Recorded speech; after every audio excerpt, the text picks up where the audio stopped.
il y a quelque chose qu'on fait tous, c'est notre lavage. Donc, on utilise tous du savon à lessive. J'avais envie cette semaine de tester une recette maison, voir si ça fonctionne bien. Je l'amène un peu avec moi dans mon processus.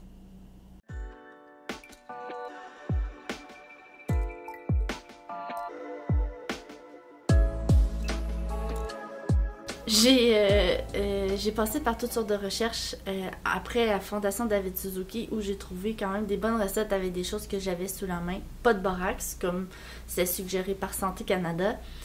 Je l'avais déjà testé, j'avais un petit restant, puis là, pas assez pour l'utiliser dans la recette, puis je voulais pas l'acheter nécessairement non plus. Donc, c'est ça. J'ai passé par plein d'émotions. La table dans le dos, waouh, c'est écolo, ça va être moins cher. Puis il n'y a pas de contenant plastique, puis je vais pas m'intoxiquer à petit feu avec mon savon à linge. J'ai aussi passé par je vais tout encrasser ma machine, ou je vais briser mes textiles, mais aussi huile essentielle, pas huile essentielle. Surtout pas du savon de Marseille, parce que le savon de Marseille, c'est vraiment pas bon.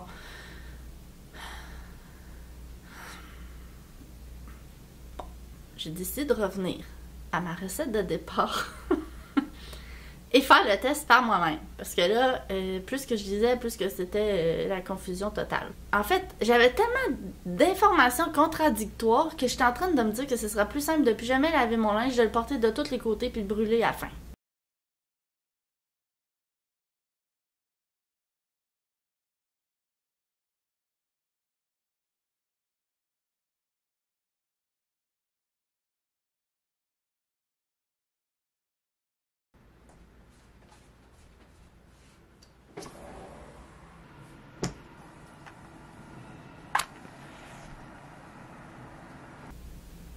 C'est peut-être une solution d'ailleurs. Ok. Finalement, j'ai décidé de revenir à mon idée de départ, prendre ma recette de David Suzuki, qui avait pas de borax, et surtout pas prendre de savon de Marseille, ça m'a quand même un peu titillé. Et j'ai décidé de prendre du savon du pays que j'avais à la maison pour faire la recette.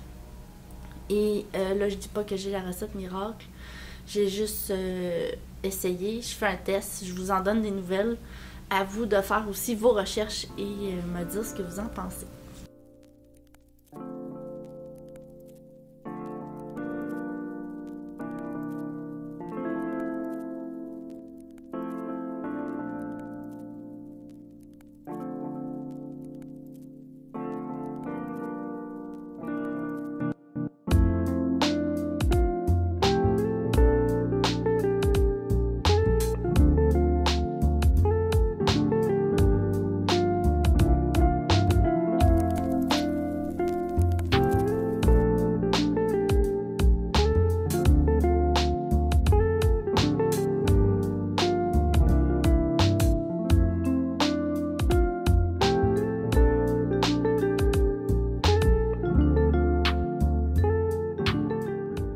La recette demande 70 g de savon râpé.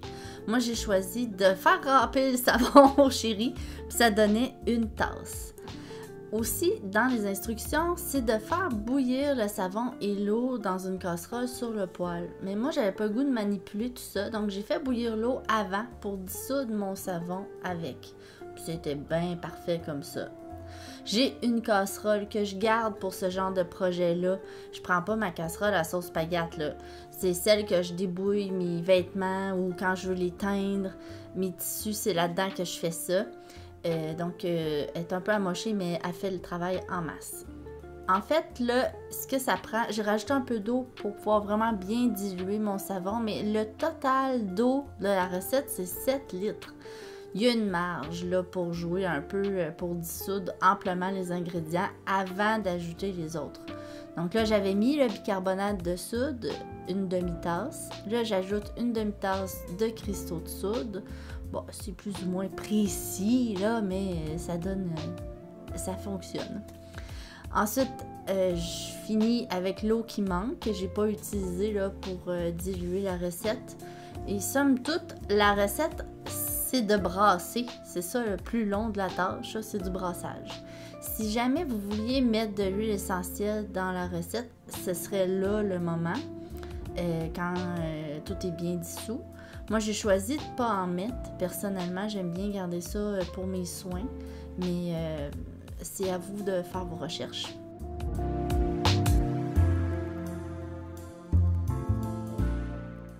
Pour verser le savon, j'ai récupéré des contenants. J'ai utilisé des entonnoirs que j'avais chez moi, là. J'ai un gros contenant de miel, c'est un 7 kg, puis un contenant de savon à linge du commerce que j'avais gardé exprès pour ça ou pour quand je vais au vrac.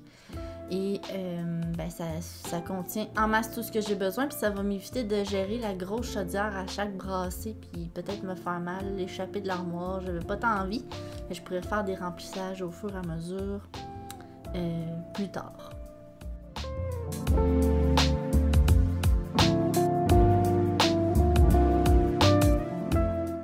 Le savon, il va un peu gélifier en refroidissant, mais ça dérange pas, là. Juste un bon brassage. Je le secoue avant de m'en servir, puis ça fait le travail.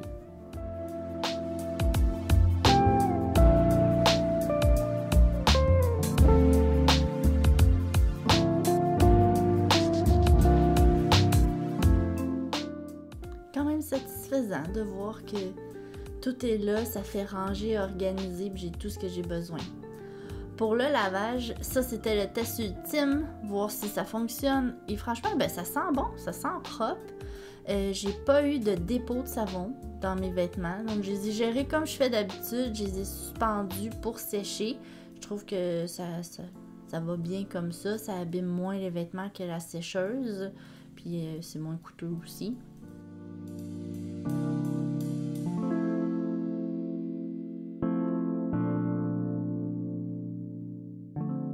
Donc, c'est approuvé. Je l'aime bien cette recette-là. Puis j'aime bien mettre mes recettes au propre. Donc, j'ai pris le temps de la réécrire.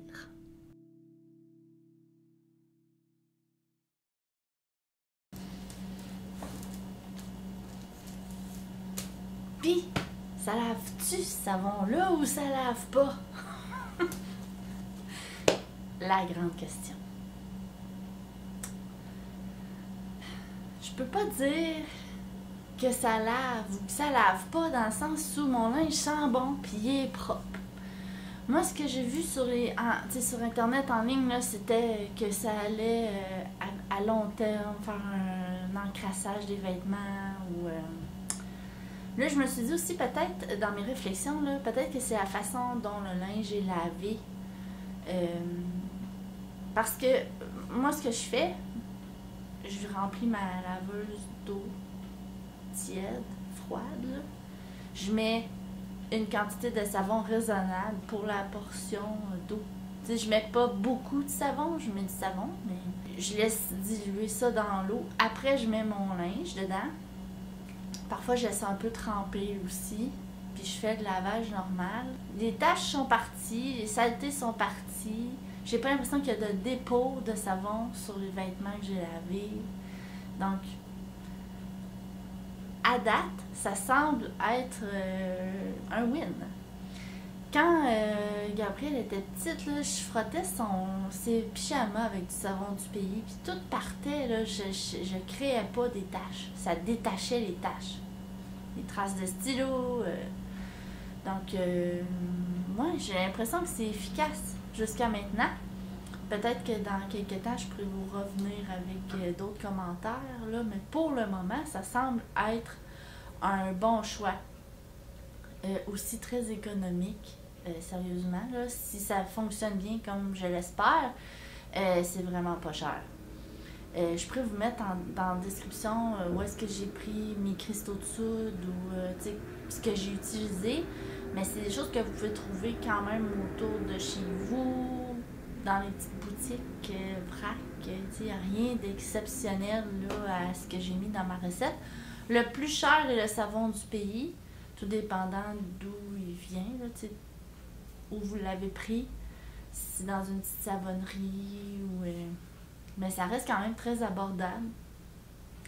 J'ai pas l'impression que mes serviettes absorbent pas Parce que de toute façon, je mets jamais d'assouplisseur dans mes lavages, mais c'est ça. Donc, première vue, ça sent bon. Ça sera à voir dans les prochaines semaines. Si je vois que ça fonctionne pas bien, je vous reviendrai avec d'autres commentaires, un retour là-dessus. Puis vous, si vous l'essayez, si vous avez testé des choses, j'aimerais ça savoir. Si ça fonctionne, si ça va bien.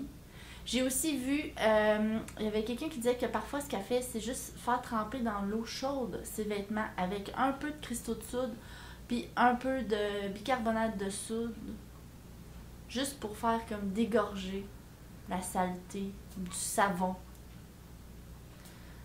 Fait que c'est à explorer aussi.